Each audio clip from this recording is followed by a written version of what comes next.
देखिए बच्चों, पिछले वीडियो में हम लोगों ने संकुलन क्षमता के बारे में पढ़ा था और अलग अलग प्रकार की एकक कोशिकाओं में हम लोगों ने संकुलन क्षमता ज्ञात की थी। आज जो हम पढ़ने वाले हैं वो एकक कोशिका में विमा संबंधी गणनाएं पढ़ने वाले हैं और इस टॉपिक में हम लोग एकक कोशिका के आयतन, द्रव्यमान, उसके घनत्व और आवोगाद्रो संख्या के बीच में संबंध स्थापित करेंगे। तो देखिए, ध्यान से देखिएगा, एकक कोशिका में विमा संबंधी गणनाएं। देखिए बच्चों, मान लेते हैं कि किसी एकक कोशिका का किनारा क्या है, ए। किसी एकक कोशिका का किनारा क्या है, ए है। देखिए, मैं एक एकक कोशिका बना रही हूं, ये कोई एकक कोशिका है और इस एकक कोशिका का किनारा क्या है, ए है। ये एक घनीय एकक कोशिका है। क्या है ये? एक घनीय एकक कोशिका है जिसका कोई किनारा ए है। किनारे को हम भुजा भी कह सकते हैं, ये कोई भुजा है या कोई किनारा है। तो देखिए बच्चों, किनारा क्या है, ए है। एकक कोशिका का आयतन क्या हो गया, ए का क्यूब, क्योंकि आप लोगों को पता है घनीय एकक कोशिका का आयतन होता है भुजा का क्यूब, तो ए का क्यूब हो गया। देखिए अब आगे, यदि एकक कोशिका में उपस्थित एक कण का द्रव्यमान स्मॉल m है, हमारी एकक कोशिका में मान लीजिए अगर हम एक कण की बात करें और एक कण का द्रव्यमान m है, स्मॉल m है, तो पूरी एकक कोशिका का द्रव्यमान कितना होगा? तो हम क्या करेंगे, एकक कोशिका में जो परमाणुओं की संख्या होती है उसे एक परमाणु के द्रव्यमान से गुणा कर देंगे, यानी हम कर देंगे Z × m। आप लोगों को एकक कोशिका में परमाणुओं की संख्या निकालना आता है। ये पिछले वीडियो में मैं आप लोगों को समझा चुकी हूँ कि किस प्रकार से अलग अलग प्रकार की एकक कोशिका में अवयवी कणों की संख्या या अवयवी परमाणुओं की संख्या ज्ञात की जाती है। तो हमारे पास देखिए, एकक कोशिका का द्रव्यमान निकल के आया Z × m। यहाँ पे Z क्या है? एकक कोशिका में परमाणुओं की संख्या। ठीक है, यहाँ तक की बात आपके क्लियर हुई। अब आगे देखिए, अगर एकक कोशिका में उपस्थित एक परमाणु के द्रव्यमान की बात की जाए तो एक परमाणु का द्रव्यमान होता है m/Na, कैपिटल M बटा Na। कैपिटल M यहाँ पे उस पदार्थ का या उस परमाणु का मोलर द्रव्यमान है। देखिए, कैपिटल M परमाणु का मोलर द्रव्यमान है और Na यहाँ पर आवोगाद्रो संख्या है। आवोगाद्रो संख्या के बारे में आप लोगों ने 11वीं क्लास में पढ़ा है और इसका मान होता है 6.023 × 10⁻23, यानी इसका मान होता है 6.023 × 10⁻23। तो देखिए, m/Na ये हमारे एक परमाणु का द्रव्यमान निकल के आ गया। क्लियर है यहाँ तक? अब हम बात करते हैं घनत्व की। अब किसकी बात करते हैं? घनत्व की।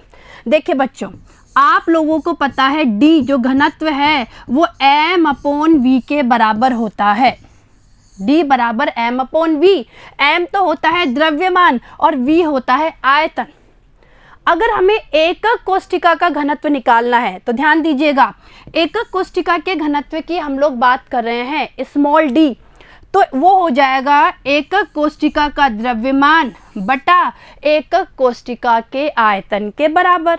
वापस ध्यान दीजिएगा, अगर आप लोगों को एकक कोशिका का घनत्व ज्ञात करना है तो हम एकक कोशिका के द्रव्यमान में एकक कोशिका के आयतन का क्या दे देंगे? भाग दे देंगे। अब एकक कोशिका का द्रव्यमान क्या था? अभी पिछली स्लाइड में हम लोगों ने देखा। देखिए, एकक कोशिका का द्रव्यमान था Z × m।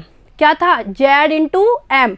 इस मान को हम लोग पुट कर देते हैं। देखिए बच्चों, तो हम लोग क्या करेंगे, D बराबर Z × m रख दिया हमने, Z × m। क्लियर है? वापस ध्यान दीजिए, एकक कोशिका का जो द्रव्यमान है वो हमने रख दिया Z × m।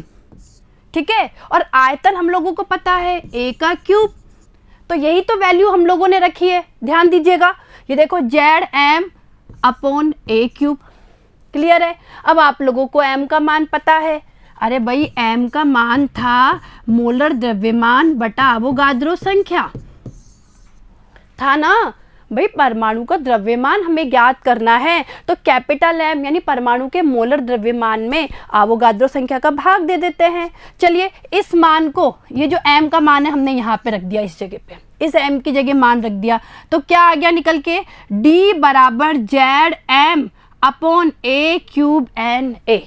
यानी इस सूत्र के द्वारा हम हमारी किसी भी एकक कोशिका के घनत्व को ज्ञात कर सकते हैं। बेटा देखिए बहुत इम्पोर्टेंट सूत्र है ये, यहाँ से प्रश्न बनते ही बनते हैं, संभावना बनती है प्रश्न बनने की।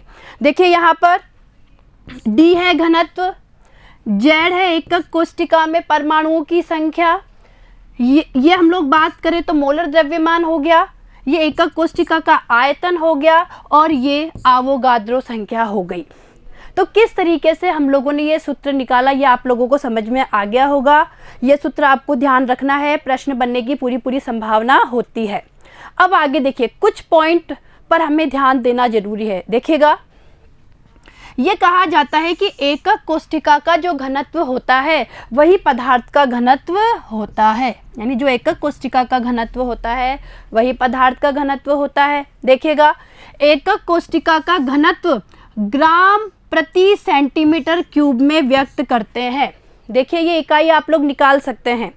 जो हम लोगों ने अभी डी का सूत्र देखा, घनत्व का सूत्र देखा, अगर इसमें आप सबकी इकाई सबकी यूनिट रखेंगे तो लास्ट में जो निकल के आएगा वो ग्राम प्रति सेंटीमीटर क्यूब निकल के आएगा। तो हमारे घनत्व को ग्राम प्रति सेंटीमीटर में व्यक्त किया जाता है। और देखिए कैसे निकल के आया ये, क्योंकि आप लोगों को पता है कि मोलर द्रव्यमान को हम लोग किस में लेते हैं, ग्राम में। अरे भाई मोलर द्रव्यमान को हम लोग ग्राम में लेंगे और किनारे की लंबाई को हम किस में लेंगे, सेंटीमीटर में।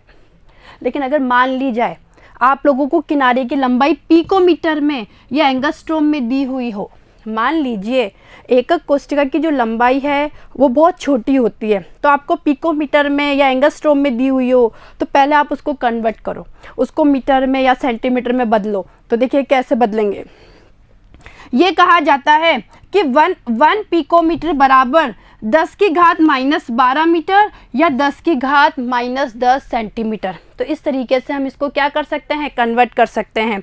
और वन एंगस्ट्रोम, देखिए ये यहाँ दिख नहीं रहा, मैं आपको यहाँ लिख के बता रही हूँ। ये कहा जाता है 1 एंगस्ट्रोम बराबर 10 की घात -8 सेंटीमीटर। तो इस तरीके से बच्चों हम लोग क्या करेंगे, इस पिकोमीटर को और एंगस्ट्रोम को पहले चेंज करेंगे, सेंटीमीटर में कन्वर्ट करेंगे और फिर हम घनत्व की गणना करेंगे। तो ये कुछ इंपॉर्टेंट पॉइंट थे जो हमें पता होना चाहिए घनत्व को निकालते समय। अब जो ये घनत्व D है इसको एक सिंबल रो के द्वारा भी दर्शाया जाता है। तो हमारा सूत्र क्या हो जाएगा, देखिए इसको रो से व्यक्त किया जाता है, तो रो बराबर क्या हो जाएगा, NM upon A cube NA। बेटा यहाँ पे N की जगह हम लोग Z भी ले सकते हैं, ZM upon A cube NA। ये Z और ये N, ये Z और ये जो N है ये हमें परमाणुओं की संख्या के बारे में ही बता रहा है। अगर आपको कहीं पे ये सूत्र दिखे तो आपको कंफ्यूजन में नहीं होना है। यहाँ पे जो N है वही क्या है, Z है। ये दोनों आपको परमाणुओं की संख्या के बारे में बता रहे हैं।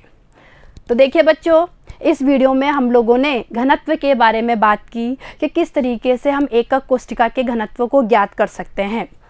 अब आगे के वीडियो में हम ठोसों में अपूर्णताओं के बारे में और दोषों के बारे में अध्ययन करेंगे।